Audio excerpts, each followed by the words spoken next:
Audio Child. Listen, then imagine. Abbazoo, A Child's Journey. Written by Anne Candy Failla. Based on a short story by Damien Raphael Failla. Chapter 1. If you had been standing there that day, where the fields and the forest met, here's what you would have seen. Flying not too high in the sky was a child. How could this be, you might be asking? I did not think that children could fly, and neither do I, because indeed the child who at first sight appeared to be flying was in fact caught up securely in the beak of a large and wonderful bird. If you had been standing there that day, where the fields and the forest met, you would have seen the child be brought slowly to the earth, released by the large bird's beak, and left standing alone in the sunny meadow. And since I know the story, I will tell you the rest of what you would have seen and heard that day, in the place where the fields and the forest met. The child said to no one in particular, "What place is this?" And there was no answer. "What place is this? Will anyone tell?" Ooh, ooh, Was the sound that was heard, and looking up the child spied the speaker. ooh, ooh. Who are you? Asked an owl. "My name is Uni, but that is all I seem to know. That is all I seem to remember." Ooh. Said the owl, breathing out, and they stayed silent for a time, each looking into the eyes of the other. Finally, Uni spoke and said, "Could it be? Do you suppose that it could be that I am dreaming?" I think not, for I am awake and not dreaming of you. "If that is true, if you dream not of me, and I not of you, Yes? then this is a real place, and I don't know its name." I cannot tell. "Because it is a secret?" It might be, but the name of this place I do not know, since no one has told it to me. "Whom might I ask?" Whom, indeed? The cats might know, but they often disagree. The path right there leads straight to their tree. Uni lifted a hand in farewell and gave a smile to the owl. "Farewell, owl. Maybe I'll see you again someday. And if I ever discover the name of this place, I will try to send you word." Thank you, young one. I would be glad to hear a word from you. I am very lonely sitting in this tree and speak only to myself, often in rhymes. Uni looked back one more time and thought that the owl looked very sad. As she moved down the path, she heard, Is that the owl? Crying?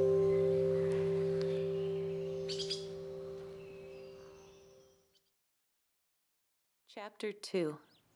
Before Uni saw the cats, she heard the sounds that they were making. Stepping behind a tree and peeking around its trunk, this is what she heard. "I should have this tree for myself, because everyone knows that I am the strongest." That was the lion. If you were the strongest, then why do you let the lady lion do all the hunting? I am the fastest in the forest. In fact, I'm the fastest animal in all the earth. This should be my tree. That was the cheetah. You might be the fastest, but I can do what no one else here can do. I can live in any climate.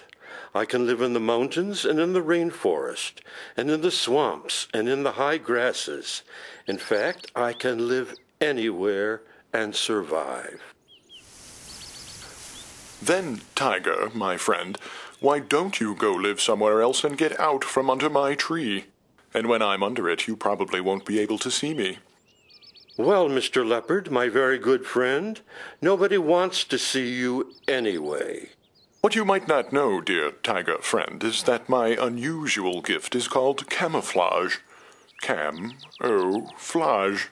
With the sunlight and trees, I can hide or decide to be seen. Who cares? I am still called king, and that's what counts. I'm terribly bored. So am I. Excuse me, gentlemen, but do you have a moment to give me directions? Well, that depends. What are you willing to do for us? Us? Us. I really don't want to be impolite, but when I heard you arguing, each one of you looked like a me, not a group. Not an us, as you say. What you are, it's plain to see. We are what? And what's plain to see? You are cats. You are all cats. You are a family of cats. And that's what is plain to see. Ho! said the tiger, standing up straighter. Since I can live in so many places, I have learned to think in many different ways. It's called being adaptive. Adaptive. He said, looking at the leopard. So you, fellow cat, might have camouflage, but I have adaptation. The lion interrupts to say, Since I am the king here, I will let you speak. Thank you, my brother cat. And the child here is correct. In all the places I have traveled and lived, the other animals called us cats. And if we're all cats, then we are a family. What do you have to say, child? If it is agreeable, I'd like to make an observation. But first, I need to ask all of you a question. Of course you may ask a question. What can we tell you? Uni looks at the tree. Slowly her eyes go up and up and up, looking at its great size and large, firm branches. The question is about your tree. Have you ever really looked at it? Looked at it? We've been so busy chasing one another around the bottom of it, we haven't had a chance to look at it. I'm so fast, I'll volunteer to run the distance and look at it from far away. The cheetah ran off. The lion then said, Since I am the strongest, I'll climb up there and look it over up close. I'll go over there and hide in the grasses to guard the rest of you and our tree. Remember, nobody can see me. I have been many places. I'll just stay here with you, if you'd like. Chapter 3. The tiger and Uni sat side by side, enjoying the little sounds of the forest. After a while, they heard the sounds of the lion climbing back down the tree. Oh, that was really wonderful. The branches were strong and secure, and I was able to climb so high I could see my brother Cheetah standing in the meadow looking back at me. Oh, it is a very good tree. The three sat together now, quietly. Sometimes it became so silent that Uni was certain she heard a distant.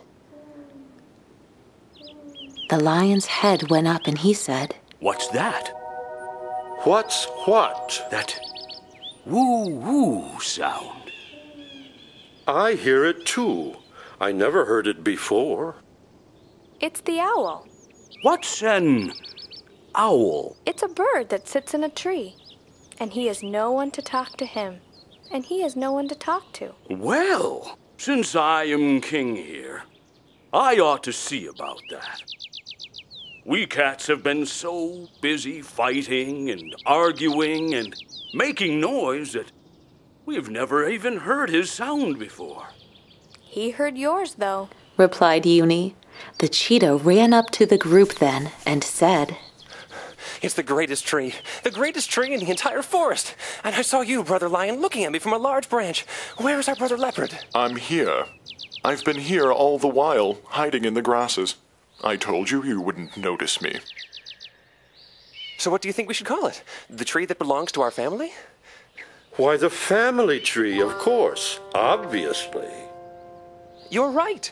I saw from that distance how suited it is to a family of cats. And its broad trunk reminds me of our ancestors. See? The trunk could mean they were all cats, and the branches could show us how many kinds of cats there are. What do you think, child? I think that you are right. It makes a lot of sense that you're part of one big family, living in and under one big family tree. Uni replied. Cheetah looked towards the grasses and said, And what about you, Brother Leopard? What do you have to say? The opportunity I've had, sitting here quietly, is that I was able to observe and listen to the rest of you. During the silent times, I was hearing the same sounds as you were, peaceful sounds. Sometimes I heard the sounds of the lonely owl. I saw our brother lion test our tree. I knew that the cheetah would bring us interesting and useful news, and I was glad that Brother Tiger stayed here with the child, talking and being a good companion. I have learned to be more quiet and to listen to things. You say things well, Brother Leopard.